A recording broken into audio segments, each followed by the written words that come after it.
নমস্কাৰ বন্ধু বান্ধৱীসকল আপোনালোকক লাৰ্ণিং উইথ মি চেনেলটোলৈ স্বাগতম জনাইছোঁ। আজি আমি অসমৰ কলা সংস্কৃতিৰ দ্বিতীয় খণ্ডটো আলোচনা কৰিবলৈ আগবাঢ়িছোঁ। আহকচোন ভিডিঅ'টোৰ মাজলৈ যাওঁ। বাথৌ পূজা কোন জনজাতিয়ে পালন কৰে? ইয়াৰ উত্তৰটো হ'ব বাথৌ পূজা বড়োসকলে পালন কৰে। দ্বিতীয়তে কাৰ্বিসকলে মৃতকৰ সন্মানাৰ্থে কি উৎসৱ পালন কৰে? কাৰ্বিসকলে মৃতকৰ সন্মানাৰ্থে ছমাংকান উৎসৱ পালন কৰে।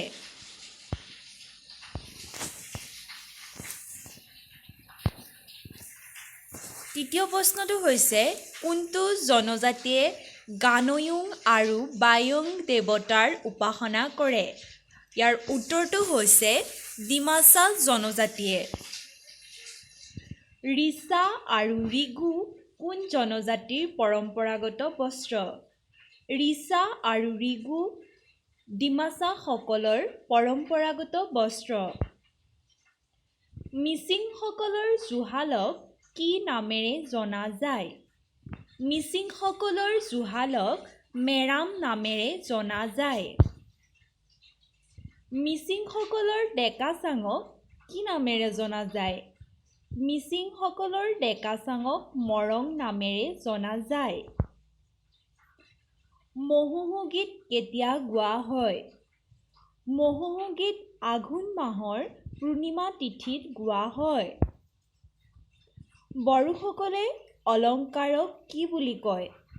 বড়োসকলে অলংকাৰক গহেনা গান্নাই বুলি কয়।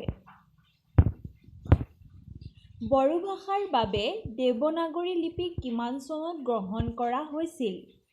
বড়ো ভাষাৰ বাবে দেৱনাগৰী লিপি গ্ৰহণ কৰা হৈছিল 1975 চনত।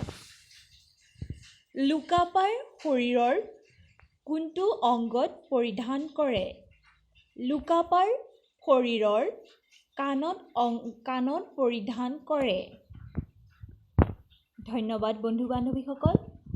আজিলৈ ভিডিঅ'টো ইমানতে সামৰিছোঁ।